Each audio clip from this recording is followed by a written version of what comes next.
Kunja Bihari Jai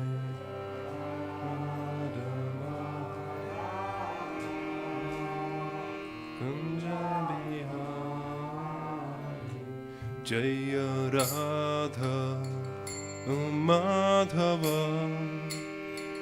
Kunja Bihari Jai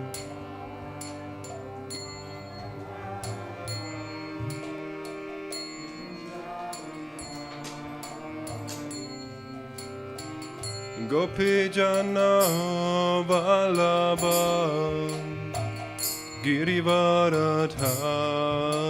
Girivaradhari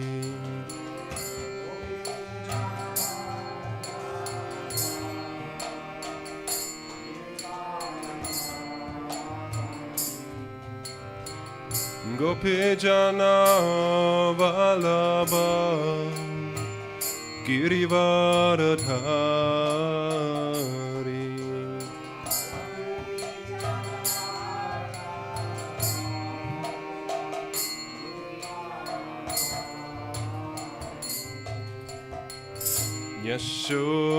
Yashodanandana Braja Janaranjana Yashodanandana Braja Janaranjana Yashodanandana Braja Janaranjana Yashodanandana Braja Janaranjana Yamuna Tiravanachari Yamuna Tiravanachari Yamuna Tiravanachari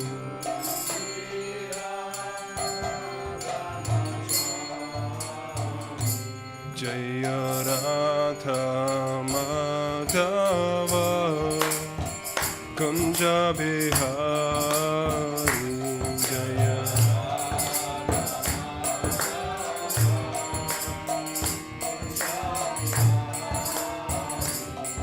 Jaya Radha Madhava Kunja Bihari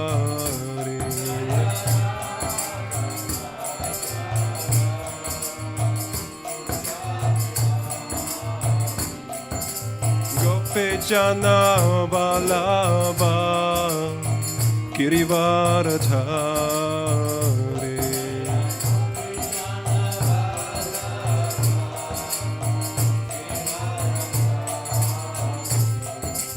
Gopi Jana Vallabha Girivaradhari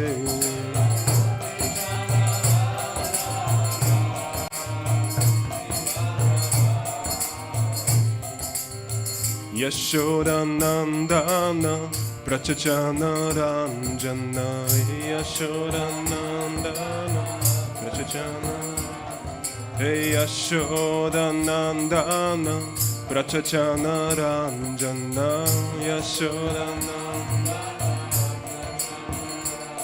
Hey Yashodanandana Braja Janaranjana Hey Yashodanandana Hey Yashodanandana Braja Janaranjana Yashodanandana Yamuna Tiravanachari Yamuna Tiravanachari Yamuna Tiravanachari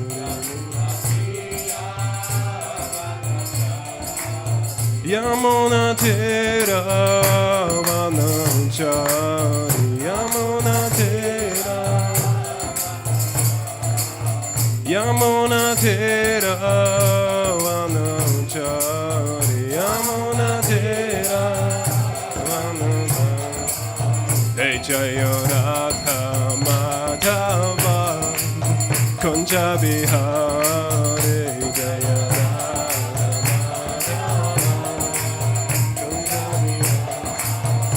Jaya Radha Madhava Kunja Bihari Jaya Radha Madhava Kunja Bihari. Oh Hare Krishna Krishna Krishna Hare Hare Hare Rama Oh Rama Hare Hare Oh Hare Krishna Krishna Krishna Hare Hare Rama Rama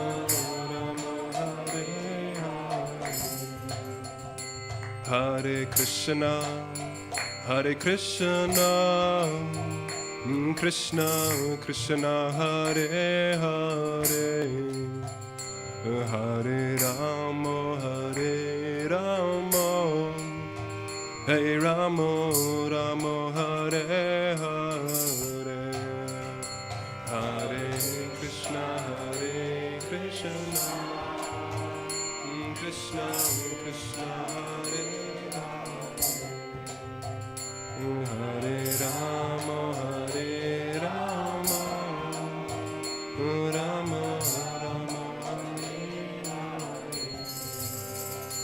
Hare Krishna Krishna Krishna Hare Hare Hare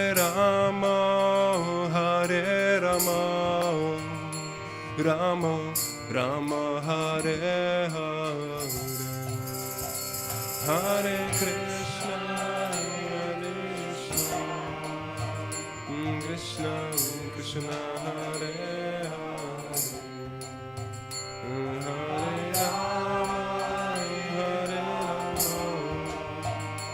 Rama Rama Hare Hare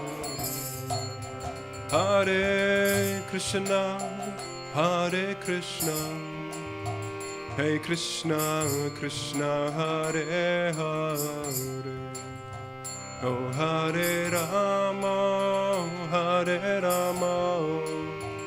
Oh Rama Hare Hare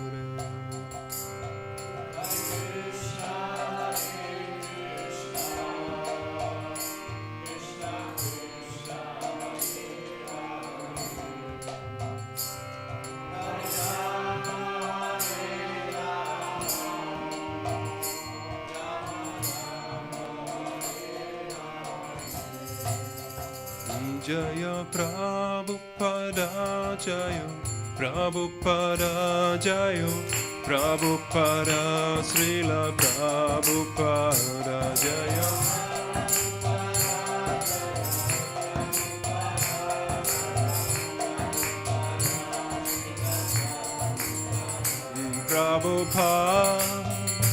Prabhupada Hey Prabhupada, Srila Prabhupada, Jaya Jaya Prabhupada,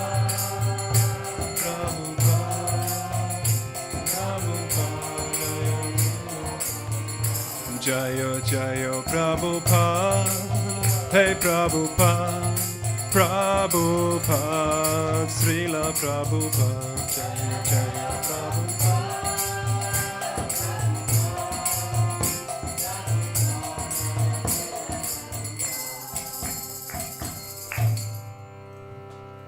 Jai Sri Radha Madhava ki Jai, Srila Bhaktivinoda Thakur ki Jai, Srila Prabhupada ki Jai.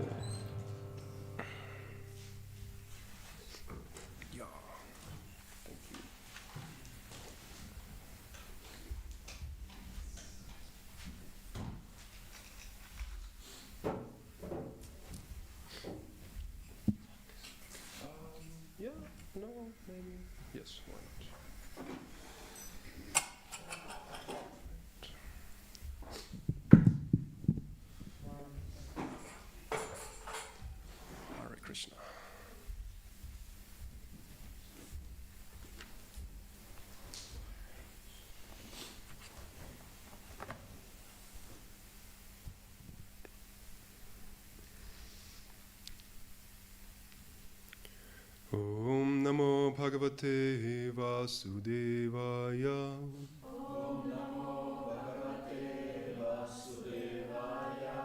Om Namo Bhagavate Vasudevaya.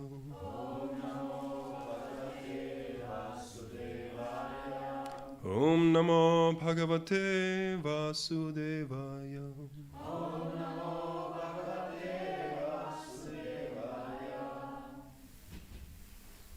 Hello, welcome. So, we use the morning to speak a little bit about the Srimad Bhagavatam, specifically the 5th canto, chapter 10, Maharaj Rahugana meets Jada Bharat, and we are at text 24. Yes.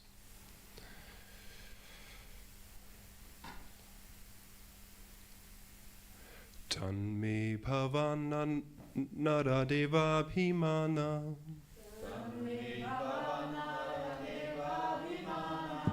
Tanme bhavana naradeva bhimana.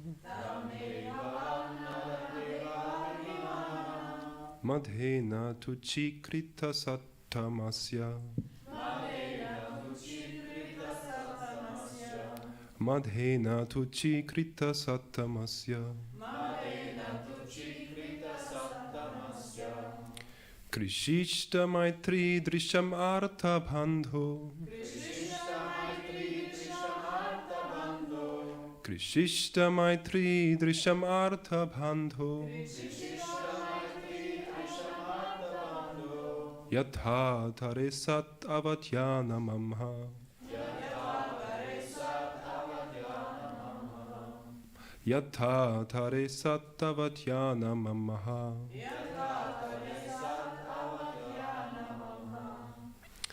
Tanme bhavanara deva bhimana. Madena tuchikrita sattamasya.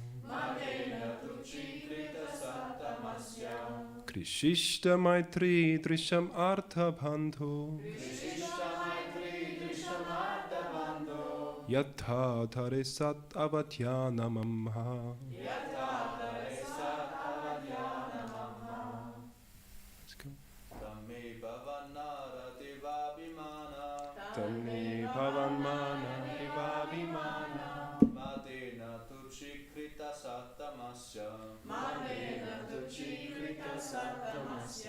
Krishishta maitri drishamata bandho. Yatha thare sat avatyana mamha. Tamme bhavanara devabhimana. Madena tuchikrita sattamasya. Krishishta maitri drishamartha bandho.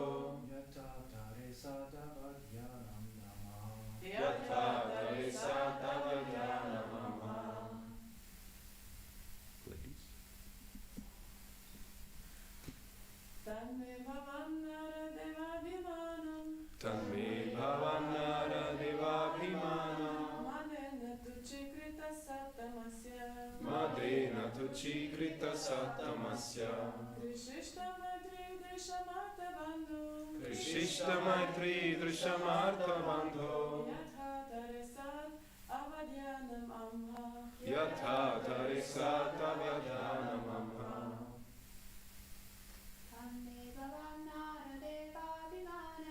Tanme bhavanara devabhimana.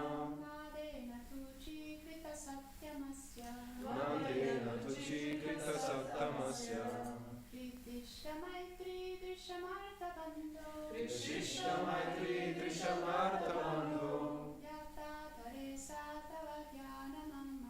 Yatha thare sat avatyana mamha. Okay. Tat. Therefore. Me. Unto me. Bhavan. Your good self. Nara devabhimana madena. by madness, due to having the body of a king, and thus being proud of it. What a translation. Tuchikrita, who has insulted. Sattamasya, you who are the best among human beings. Krishishta, kindly show. Maitri Drisham, your causeless mercy upon me, like a friend. Arthabandho, O friend of all distressed persons. Yata, so. Tare, I can get relief from. Sat avatyanam, neglecting a great personality like you. Amhaha, the sin. It's nice how he calls him. Like now he realizes, oops, maybe I've been a bit strong on this guy, and then he calls him, O friend of all distressed persons. It's very nice. A little bit like Krishna playing with the names of Arjuna in the Gita. So we have translation and purport by His Divine Grace, A.C. Bhaktivedanta Swami, Srila Prabhupada Ki. Whatever you have spoken appears to me to be contradictory. O best friend of the distressed, I have committed a great offense by insulting you. I was puffed up with false prestige due to possessing the body of a king. For this, I have certainly become an offender. Therefore, I pray that you kindly glance at me with your causeless mercy. If you do so, I can be relieved from sinful activities brought about by insulting you. Sri Chaitanya Mahaprabhu has said that by offending a Vaishnava, one finishes all his spiritual activities. Offending a Vaishnava is considered the mad elephant offense. A mad elephant can destroy an entire garden which has been developed with great labor. One may attain the topmost platform of devotional service, but somehow or other, if he offends a Vaishnava, the whole structure collapses. Unconsciously, King Rahugana offended Jada Bharat, but due to his good sense, he asked to be excused. This is the process by which one can be relieved from a Vaishnava aparad. Krishna is always very simple and by nature merciful. When one commits an offense at the feet of a Vaishnava, one must immediately apologize to such a personality so that his spiritual advancement may not be hampered.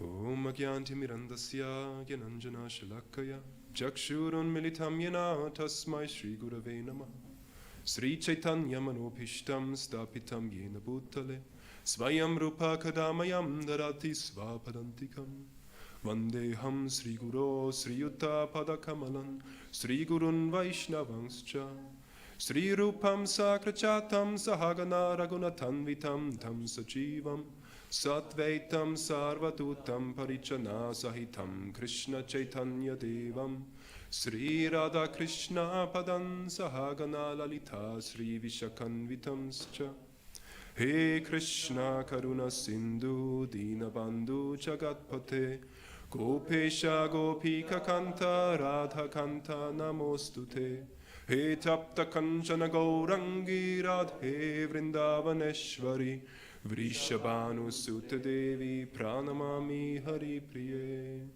Vanchakalpa Tarupyascha Kripa Sindhubhya Evacha Patitanam Pavanebhyo Vaishnavibhyo Namo Namaha Sri Krishna Chaitanya Prabhu Nityananda Sri Advaita Gadadha Srivasadi Gaura Bhakta Vrinda Hare Krishna, Krishna Krishna, Hare Hare, Hare Rama, Rama Rama, Hare Hare.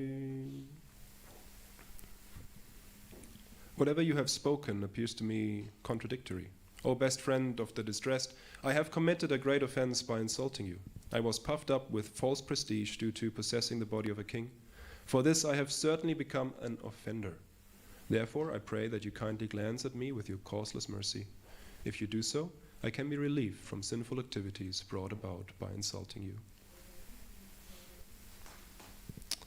So, very important topic today. We are continuing in the story of Maharaj Rahugana and Jada Bharat. And of course, we've already traveled through the Bhagavatam, and from our perspective, we sort of understand, according to our capacity, that Jada Bharat is no ordinary personality. Of course, before he was Bharat Maharaj, basically ruler of the entire world, and I mean, he must have done a pretty good job, because before the earth was known as, I have forgotten, but we could research. Yeah. And after Bharat Maharaj was ruling the world, it was basically, he coined the world in a new name. He basically gave, the world was referred to according to his name. So we can understand through that his qualification as a king must have been outstanding. And of course we read about him and understand that he has been a personality beyond our almost understanding. He has been chanting the Gayatri mantra at the banks of the, up in the Himalayas, at the banks of a river, chanting Gayatri mantra and having direct darshans and direct ecstatic symptoms due to contact with the Lord. And of course then we know the entire story, and last time I was here we were at that part where Bharat Maharaj saw the deer. Very weird story. We discussed last time how the mother just jumps and then suddenly gives birth, and he sees it in a very bizarre sort of situation that causes him, out of mercy actually, out of compassion to that little deer, to fall down from his standards of sadhana. And we discussed last time how it's quite an outstanding also for him as a personality. Yes, he fell down, but his cause for fall down was basically to have mercy upon a shelterless being. Our cause of fall down might be of some other nature. Some of us might be struggling to quite different problems than having mercy. So quite an outstanding personality. Then of course leaving his body, taking birth again in the body of a deer. And then again going to the ashram, hearing, and again in the next birth attaining human form, and this time as Jada Bharat. And of course he decided then, okay, some or other I've lived almost a perfect life as a king of the world. I renounced my entire kingdom, I moved into the forest, I took to intense austerity, and yet I couldn't manage to quite lift the veil and travel to the spiritual kingdom.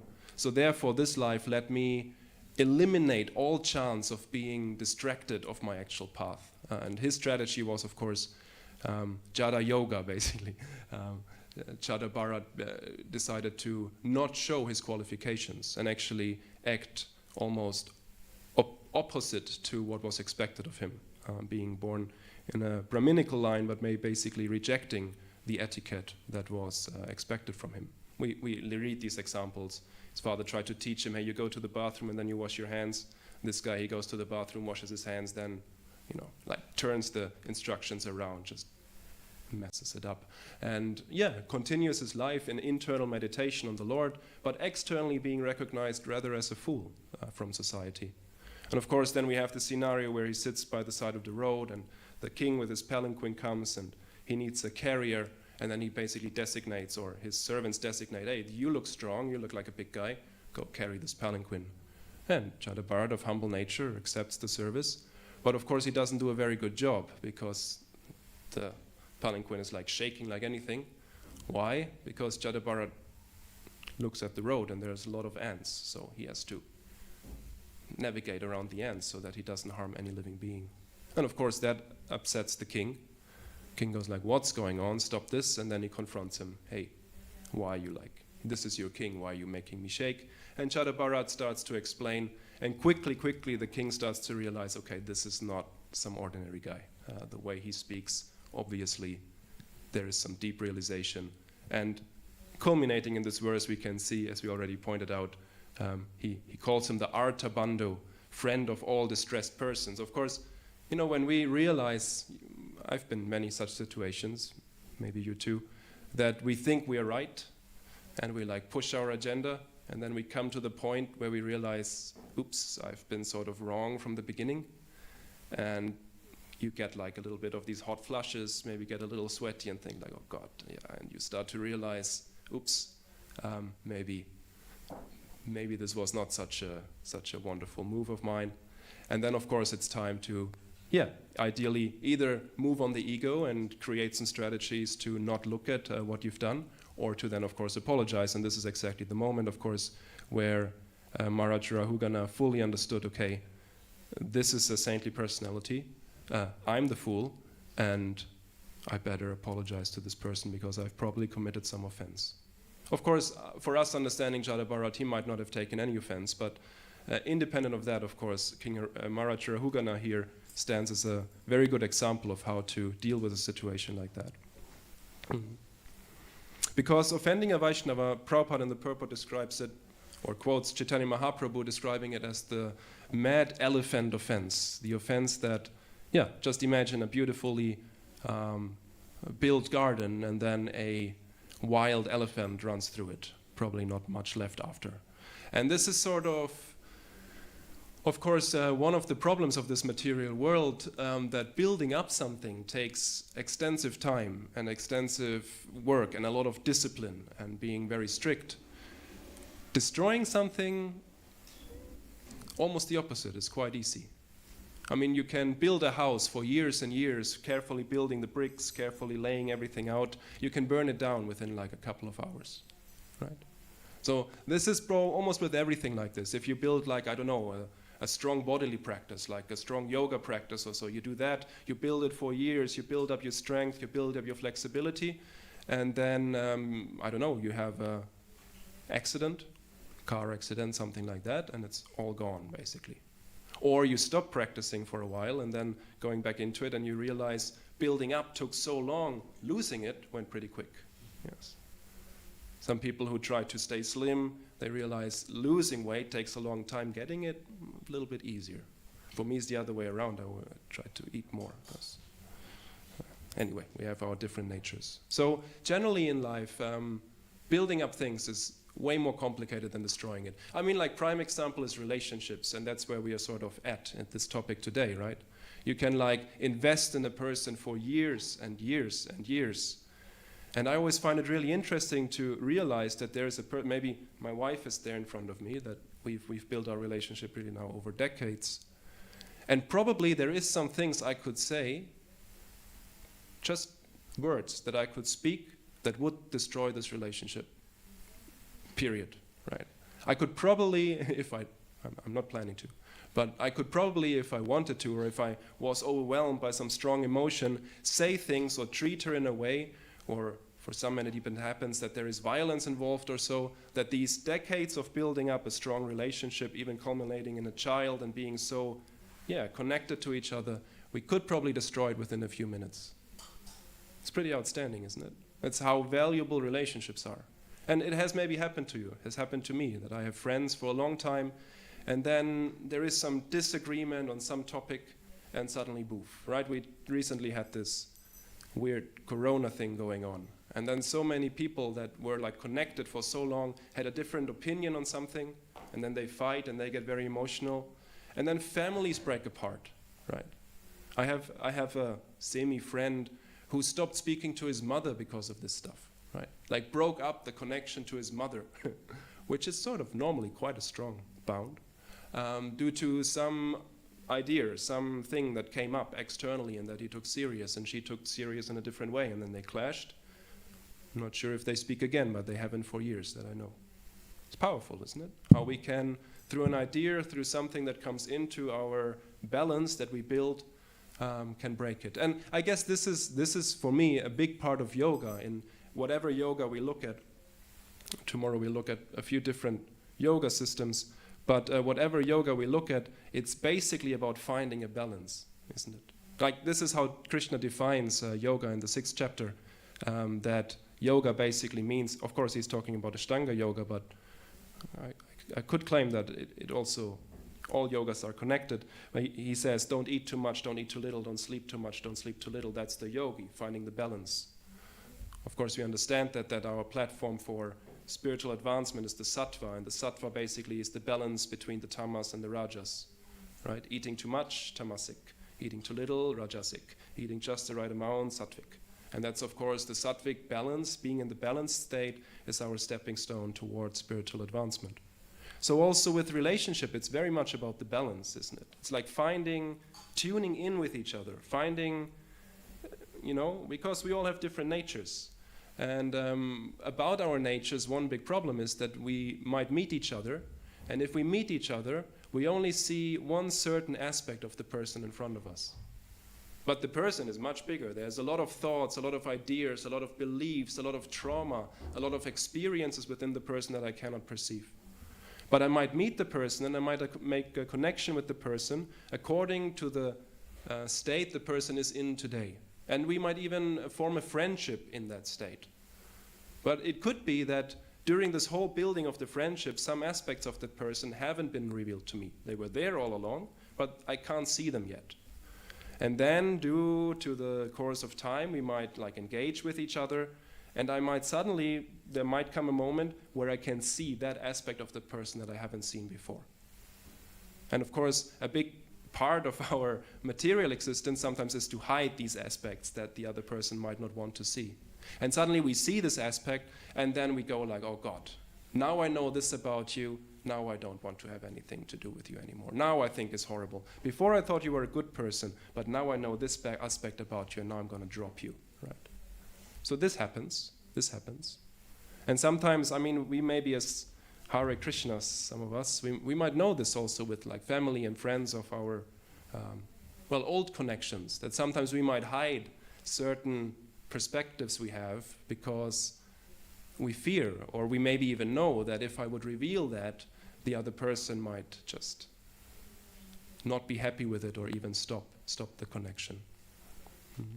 Maybe with family or so, you might not go like, if you eat that meat, you're going to go to. I tell you something from the 5th canto where you will go. This is what's really going on. Maybe we don't do that. And of course, it goes into much more subtle things as well. So building a relationship and maintaining a relationship especially is actually, in a sense, is the greatest form of yoga, because we're dealing with another mind that we can never fully know. We're dealing with another person that we have to assume their intentions. And therefore, it can go wrong. And of course, with some people we don't even connect in the first place, that's fine. But in general, when we are devotees, we have sort of, the quest, and this is the quest that is described here, to find that point of balance with the Vaishnavas in general. Because if we don't, we might commit offenses. And it's very interesting, Prabhupada writes here that unconsciously, King Rahugana offended Jada Bharat. So he didn't even know what he was doing, and yet it would affect him, because he was saying, please be merciful unto me so I can be relieved of the sin of offending you. Right? So he didn't know that he was offending. He was just being the king. What he also describes in the previous verses, hey, I was just being the king. That's sort of my job.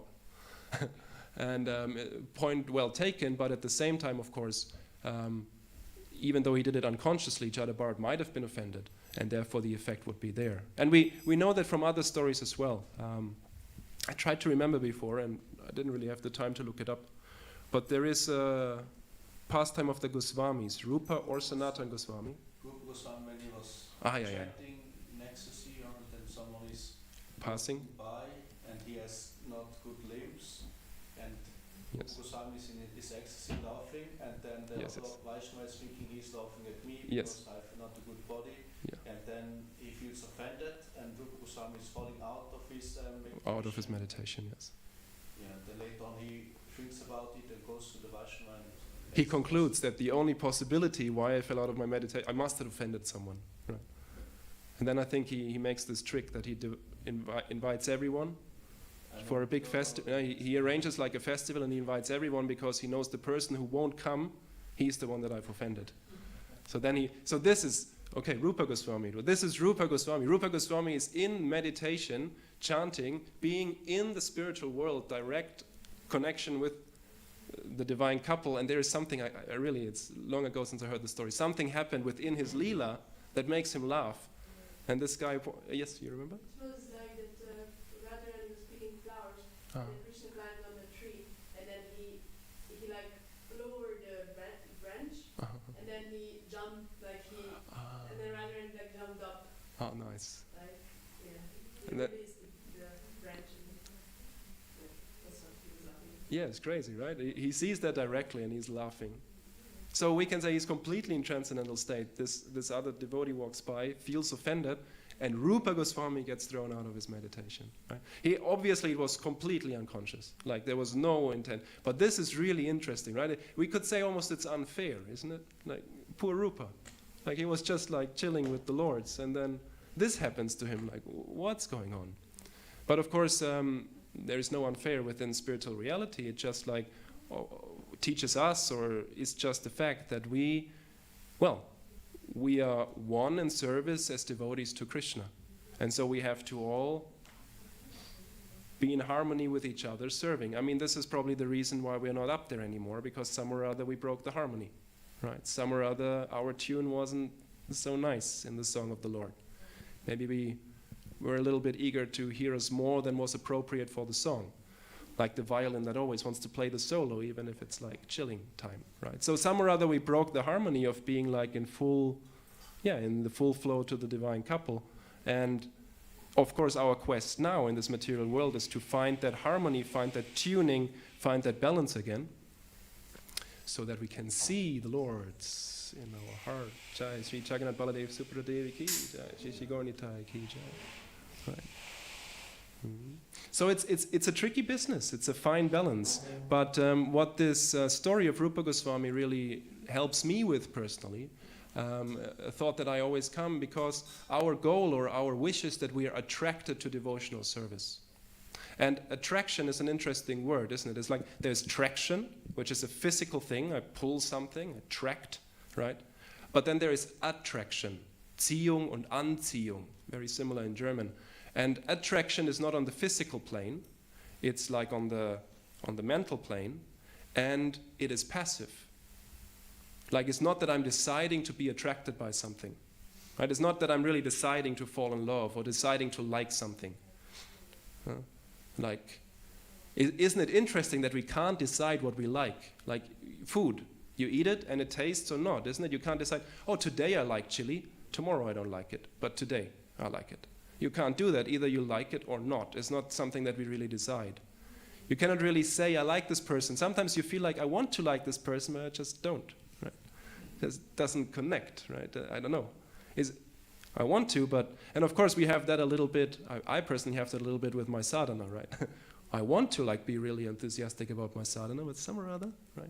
I can't just choose to. I pray and I try to work to be attracted by my sadhana. And I find it really interesting that I've really direct experience that if I've committed offense during the day, next morning I get up, I worship a little Shila, and I actually really like the puja. I think most of the time I really enjoy doing it, but like getting there and doing it is sometimes tough. And I feel like if I've done something, if I've maybe, I have sort of a sharp mind and I might have been in a call with a friend and maybe told him something that was a bit too harsh. And then the next morning I wake up and I feel no inspiration whatsoever to go to my altar. And then it's really interesting because then I can play the Rupa Goswami game and go like, why? It's like, why am I not attracted to my service? And the reason that is mostly the case is because I've committed some sort of sin. I'll use this word now a little bit provocative because it's actually in the Sanskrit, right? I've committed some sort of sin, and personally, I did social studies, and we also looked at social studies from a religious point of view, Christian point of view, and the teacher I had there, she really had a nice definition of sin, because she was saying, what is actually being sinful? What does it mean? And her definition was, to commit a sin means to disturb a relationship. I found that very interesting. She said, we have different planes of relationship. We have the relationship with the world around us. We have the relationship with other beings, with each other. We have the relationship with ourselves, and we have the relationship with God. And if I commit sin in the Christian sense, it's Easter and everything, so why not bring the Christianity in a little bit? If I commit sin in a Christian sense, it means that I've disturbed one of these levels of relationship. And I really like that explanation because it really applies to the Vaishnavas. Committing sin means there is some imbalance in some relationship. Maybe I've offended this world, the demigods, everything that is going around there by my behavior. Of course, maybe there is something between me and myself that I've sort of, I'm moving into the false ego. Maybe I've committed some sort of imbalance with other beings or with the Supreme directly, right? And Prabhupada and Chaitanya Mahaprabhu point out that of all those, the imbalance with other beings, and especially the imbalance with other beings who are also trying to their best to be devotees of the Lord, is the greatest sin, is the greatest thing that will bring us out of balance, that will cut us from the attraction to Krishna. Cut that. Of course, we can still like push it, and we can still take our chapa and Hare Krishna, I'm gonna, I don't want to, but I'm gonna get these mantras out. But of course, that's not how we want to live our life. We want to live our life waking up and going like, where's my chapa? I can't wait to feel Krishna's name on my tongue. That's nice. Would be nice. Sometimes it's like that, no? Sometimes, maybe for you it's always like that. For me it's not. It's not quite always like that. But sometimes it's like that, where you just find the point and chanting is so nice, and you're just like, and you start to really listen and really feel the vibration and really be like involved in the mantra, and the mind shuts off everything else and you're just like absorbed. It's a really nice state. And of course it's a state that we can only be in if we are balanced in all our relationship, in peace with all our relations. And so this is a great task, to be in peace with our relations, and especially in peace with the relations to other Vaishnavas. But I'd like to keep the point of all our relations, but one big problem with the Vaishnavas, and this is also very much shown by the story of Jada Bharat, who is a Vaishnava? How the hell am I supposed to know who is a Vaishnava? It's pretty tricky, because there might be some guy sitting by the side of the road looking like a retard. He might just be a Jada Bharat. There's this nice story, again, from Christianity, where there is this, you might have heard it, where there is this temple, this church, and everyone with, or a cloister, how do you say? Monastery, yeah, there's this monastery where everyone is like, the monastery really, there's like, everyone's like gossiping about each other, and the whole spirit has died. And like everyone is like suspicious of each other, the whole mood is horrible, and no new monks join, because everyone who comes feels like, oh, this is a weird place, I don't like it. So one day some priest comes and he realizes the situation, and he feels like, maybe I should fix this. So he tells one of the monks, or a few of the monks, he says like, did you actually know that there is, in this specific monastery, there is the Lord or Jesus has been reborn and walks among you. I don't know who it is, but I've heard one of you is him. And then he left again, and he just left that rumor there, and that rumor spread, and everyone started to talk about it and said, I heard one here is the one, but no one knew who. So they were really like, well, if I offend someone, maybe I by mistake offend, right? So they start to treat everyone really nicely, because everyone potentially could be the one. And then the whole mood lifts and new monks come and so on. I'll keep it like that, short. But it nicely illustrates that how do we know who is a Vaishnava? So how do we know who not to offend? Like my personal conclusion would be like, you cannot know. So it's really good to remain in balance with all living entities. And of course, as devotees, it's sometimes not so easy, because we, for example, spread knowledge or share knowledge, which can be quite intense for the ego, isn't it? Like we might have something to say to people that they not necessarily want to hear. So it's a great balance to find the right words, to find a right structure of talking with each other. And of course, then it's interesting in the last few minutes how to actually do that. I mean, we can really make that into a meditation. We can take that as part of our sadhana, that we have a responsibility for each other, with each other. It's not just I can go into the temple and go like, okay, this is now my temple, here are the deities, here's my japa, I know what to do, get out of my way, I'm chanting, or I'm doing my service. This doesn't really seem to work, because the important thing is the relationship with each other. Our sadhana, yes, is very important, but our sadhana is there to connect us in the service of Krishna. It's about, in the end, it's always about the personality. It's neither about the action nor about the circumstance in that sense, but it's about the relationship with each other, right? So we as devotees have sort of, as our sadhana, it's a really important quest to find a balanced exchange between each other and find like make that our mission. And it's really an internal work of reflection. Like, I can really take that. Like, you go into the temple room and there is this one devotee, you know that. You go like, You know that? Probably, you've experienced it. Probably, I don't know. But, and you feel like, and then he's singing the kirtan and you go like, maybe I leave the temple room. You know, it's like a bit too much. You want to grab the mridanga and he grabs the mridanga. Anyway, something is not nice. And then we have different ways. We might get into that situation and no harm done. We can't help it. This is what our mind does. Right? The mind, what is it supposed to do? It accepts or rejects. So that this is his job. So we might, due to some emotional tendency, due to some previous karma, we might reject someone. The mind, not we, but the mind might go like, better stay out. And then we can, of course, we can agree with the mind and we can go like, oh yeah, all right, yeah, that's true. I don't like this guy. I think he's a bit puffed up. I don't know. We start to make like stories why it's okay not to like that person. That happens.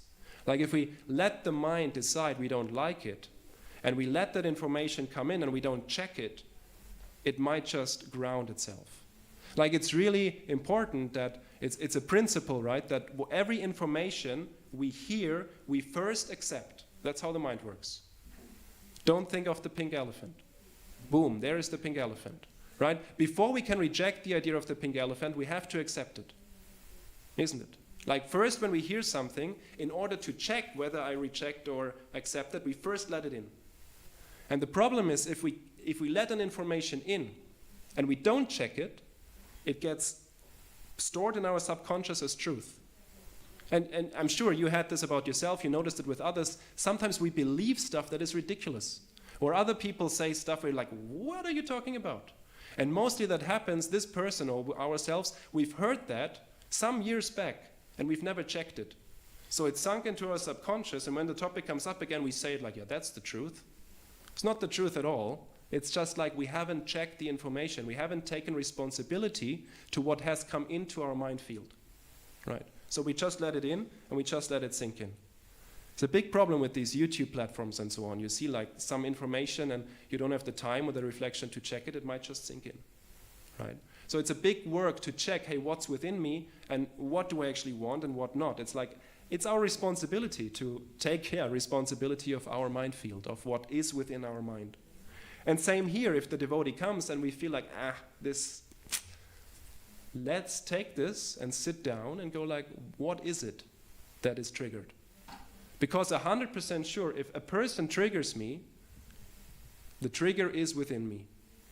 If I don't have something that this person is sort of confronting within me, I won't take any offense by this person. So if I feel like, I don't like this person, it's actually an opportunity. Because we can go like, why is it? And then we should think like, it's a good practice to think like, it's not of that person. Just for the practice now, dear mind, I understand you're agitated by this person, but let's be clear, it's not because of that person, it's because of something within me that person has just aroused. Right? And that's a really good practice. Then we can go like, okay, what's going on, Am I maybe the one who's always taking the mridanga first and not conscious of it, and now he took them and this is triggering me? Maybe it's that. What is it that why is it disturbing me? And then we can like work within ourselves, and instead of like projecting our imbalance within us on the other person, let's take it back. Dear mind, fair enough, I've heard you don't like this person. Come with me, take you by the hand, let's go inside and let's check. Why? Where is it coming from? How can we solve it? And there's a lot of practical ways to do that. In basically, we need 3 principles to be successful with that. We should be empathetic to other people. So if this person is there and does something that sort of disturbs me, let me think like, why did the person do it? Let me try to see the situation from their perspective. Very likely they didn't do it to annoy me, so they might have some other perspective. Let me try to understand, why did he do it? And this can go into the extreme. I work with autism. Some of my clients might smack me in the face.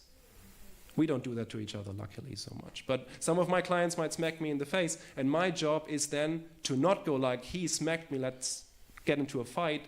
But I understand, no, this was a form of communication. Something was really not right for him. Now he smacked me. Let me take his perspective why he did that, so I can help him to not do that again. So empathy. The next thing that really helps with like keeping that balance is the principle of transparency.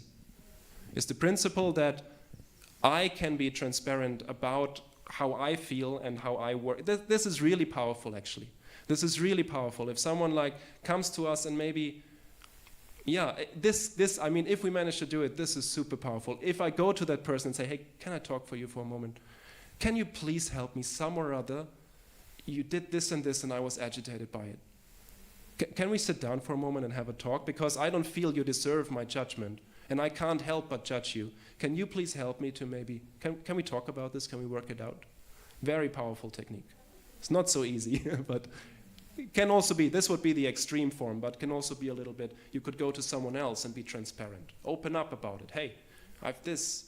You don't have to like, oh yeah, I'm this devotee, I like everyone, but within me there's actually something. Open up about it. Hey, I have trouble. I'm struggling here. Can someone please help me? Very powerful, being transparent. And the last pillar of successfully balancing is the causeless appreciation of the person. And this, of course, we have a big advantage as devotees due to like normal, more normal, whatever normal, well, to other people, because we have this idea that within the heart of everyone there is Krishna. And not only within the heart of everyone there is Krishna, but especially I learned from Prabhupada that if someone speaks about Krishna, whenever someone is teaching us or is connected to Krishna or can say the name of Krishna or explain anything that has to do with Krishna, in that moment he is directly empowered by Krishna, otherwise he couldn't do it. So if we have a devotee who is like trying to like chant and like that, then we know, okay, this person is just now being empowered by Krishna, so maybe I should be a little bit appreciating that personality. Of course, again, as we said, and then we don't know who is the devotee, Jada Bharat. So let's rather try and appreciate everyone. And if it doesn't immediately happen, don't stick with it. Don't go like, I don't like this guy. Like, look into it. Go a little bit like, what's going on? Why? And because there is a way. In the end, there is appreciation for every being. Of course, in the spiritual world, they might quarrel also a little bit, but only due to lila, not due to ego. So whenever we are thrown out of our balance to the relationship to others due to our ego, it's a really nice way to deal with that, not by just sitting with it and accepting the demands of our mind, but working with it, taking it as an opportunity, like Rupa Goswami did. Oh God, I offended. He probably felt really sorry. He probably felt at fault. Hey, I offended this. I now have to fix this. Let me find this person. Let me go there and apologize. It's really nice. Like, I've never apologized to someone and felt bad about it afterwards. Sometimes it's always nice. It's always wonderful. Like we play the mind game and then we like go like, oh, shut up, mind. I'll just go there now and talk to this person. And you talk to them and you realize, hey, you actually really like each other. And actually what the mind made up that you didn't like and that caused you to offend that person was actually of no substance. And even if it is of substance, it's good to look at it. And it's good to try and say,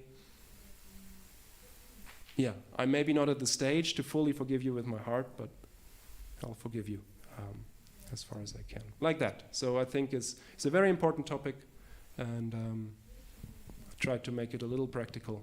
What can we do to, not offend or deal with offenses, and how to maybe also a little bit understand, maybe I have offended because my attraction, my natural pulling toward the sadhana has stopped. So, like Rupa Goswami concluded, I must be at fault. Something I have done. Krishna, please help me. Show me what I can do better. Okay, you have any comments or questions about that? It makes sense? I don't know. I was sort of rambling along. Yes? Thank you so much for your lecture. Sure.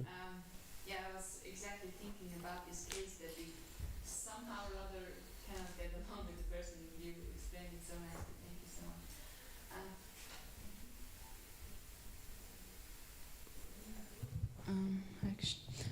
My question is related to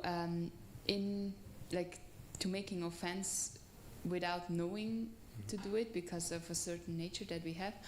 And of course Rupa Goswami is so elevated, he can immediately sense when he makes an offense, and he does all these things. But what should we do, like if we know we are actually not so enthusiastic about devotional service, then probably we have made mistakes.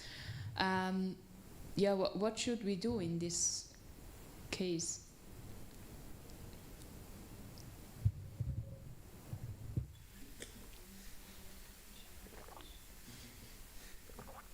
You mean in the case that we don't know, or in as an everyday, are you talking that we might not even know something has, and we don't feel it and we can't perceive it, and you assume that you might have done something and you're not sure, so what do you do now to? For example, I myself, show my appreciation or affection for someone if I'm asking things and this and that, but people might get it wrong in a sense. Yeah. And then I offend people and I don't know about it, and then what to do then if we actually know in advance already that we have this attitude. Yes. That might offend someone. I guess, the picture I've painted was also a little bit extreme. We are also human, and there is no way to walk through this world without offending some being. Probably some insects don't like it when I step on their head. And now I'm being a bit extreme, but we go through this world, and even if we try our best, like Rupa Goswami, again, prime example, we might still do something. And we might not be able to clear up everything we've done. This is just might not be possible. Right, we might have offended some Vaishnava without knowing it years back, and he might have left his body. What are we going to do? Be stuck in the material world for the rest of eternity? No, this is also not how it works. Right. I think very important with this is, I personally feel like Krishna is really happy if that's sort of what I tried to hint a little bit at, that I'm at least conscious that this is a problem, that this is going on, and that I try my very best to not fall into that trap. That I cannot be perfect. None of us can. But we can at least make an active effort to be the best we can. So we hear from Chaitanya Mahaprabhu, this is interesting, because in spiritual progress, actually we normally say it cannot be diminished, isn't it? It cannot be destroyed. It's eternal, but then we say, okay, through this offense we can destroy it. So it's a serious topic in our Vaishnava culture. Offending the Vaishnavas is a super serious topic, and I think it's really good if we stay aware of it. Not to be paranoid of offending someone, but just taking it very seriously. And very often what we will have is that we might get the feeling. We might see this one devotee looks at us in a certain way, and we might in our heart feel, I think something's not right. And I personally, for example, for me, it's then really nice to go to that person and talk to that person about it. Again, to just try our best, what we can detect, to then do our best and not swallow it down. And if our heart tells us, I think this devotee, I think there might be something, then go there and check. And maybe explain yourself. And even if you don't like that person so much, again, then transparency. Go okay, see, could it be that there is something? So this is, what I'm saying is that let's try to keep conscious of it. When we, in the morning, go to Mangalarati and then bow down to each other and say, Vancha kalpata rupyascha, let's try to mean that. Let's not do it as a ritual, but let's put our head to the floor and maybe do it 10 times a day, maybe do it 100 times a day. Again, my brain's not so good, but who was it? like the Dandavats to the Vaishnavas. Raghunathas. He's such a scholar, this one. Awesome. Was it Raghunath, huh? Raghunath Das Goswami. And how do you remember how many it was? How many obeisances? A few thousand, yeah? It was thousands of obeisances. It's nice. One time, one of my godbrothers, he left to like go to the Babajis, and it was not so nice because the relationship broke with my spiritual master. And then my spiritual master, when he left, his last request was, please, every day, do like 1,000 Dandavats to the Vaishnavas. At least do that, as like my last request. You can stop everything, but when you're there at Radhakund and doing this new practice, and maybe he has offended one or the other, I mean, he broke up the relationship with his spiritual master, his instruction was, bow down your head to all the Vaishnavas. Not just what you connect, but to all the Vaishnavas. So this is a powerful practice. And we have a daily practice of bowing our head and actually praying that, yes, we are like desire trees, fulfilling the desires of everyone. It's a nice prayer. The Vaishnavas were the desire trees, fulfilling the desires of everyone. Really think about that. Right? One time I was really angry with one devotee. He really annoyed me, one of these moments. And I was somewhere or other asked, I was in the manor, and I was asked to accompany Atmanivedanam Swami to a program. So we were in the car together because I was supposed to play Mridanga for him. And I was like thinking about this. And so I decided, okay, I'm sitting next to Maharaj, let me ask him. Hey, Maharaj, I have this. And I explained the whole situation to him, like in detail, what this did and what annoys me and what should I do. And Maharaj, after I finished my question, he was silent for quite a while, thinking. And then he like started telling a story. And he said like, yeah, imagine walking through the desert. And he like painted it nicely. Imagine like you're walking through the desert for days and you're really thirsty and you're really like struggling. And then suddenly, just imagine in the middle of the desert, suddenly in front of you, there's a big glass of water, cool, nice water. How would you feel? It was really nice. He took me there and I was like, what's going on? I didn't understand. And then he said, every devotee on this planet is this glass of water. And he didn't answer any of the details of my question. He didn't care. He was just saying, dude, you're talking about a devotee. Maybe appreciate what that is and then rethink all your blames and claims. So it was really nice. It was really nice. Because, yeah, devotees are rare, so we can appreciate. So like this, to meditate on it, to not let that go, to again and again understand, hey, just as like taking a shower, just as like doing my sadhana, just as like certain things are important to do every day, like let's become conscious of who we are with and how our relationship is. And let's try our best, of course, and then if something slips, what can we do? That's life also. I don't know if that's okay. Yeah, all right, cool. Okay, we should probably leave it here. Thank you so much for your attention, and Srila Prabhupada ki jai, Srimad Bhagavatam ki jai, Jaya Nitya Go Premanande. This way is Jananivas. Okay.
I think